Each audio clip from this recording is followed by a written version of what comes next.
Jaz sem Cvetka. Zakaj sem šla na on? Zato, ker sem v določenem momentu ostala sama po ločitvi in ker imam še otroke in ker sem zaposlena, to pomeni služba in domov in nikamor več. Nisem pa tak tip, da bi kje dosti okrog hodila.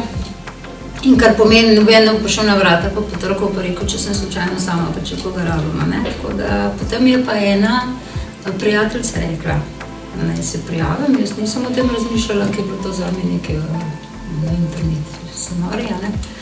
No, pa prav pogledati, kaj je va.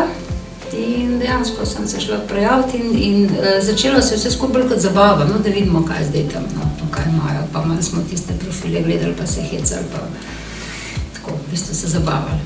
Tako da pričakovanj čist nobenih, ampak tisti bi več to, zdaj vidimo, no, zdaj kaj bo z tega. Verjetno veliko naključje, da smo se midva našla z enakimi imeni. Zakaj sem šel pa na on?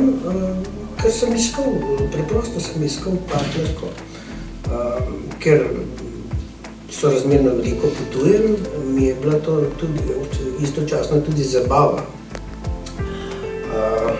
In seveda na začetku kot obiskovalec, kasneje sem se prijavil in naključje naneslo, da sem šel pred letom in pol v Korejo in istočasno sem napisal kar nekaj, mislim, da okrog 50 ponudb,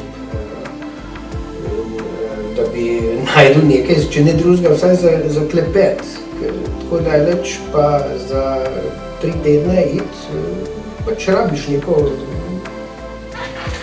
zabavo ali pa karkoli. In tako naneslo, da sem jo ona oglasila in potem sva se začela pogovarjati in sva se v tistim. Potem sem jaz ostal celih 6 tednov v Koreji in po tistem sva mi 2 cel mesec klepetala, pa to je bilo kar veliko, pa še časovna razlika naju je malce motila, tako da sva imela kar veliko dela, da sva se usklajevala. Jaz sem vstajal zjutraj, ona je vstajala pozno po noči in to je bilo tako. No in posledica je pa to, da sva zdaj skupaj.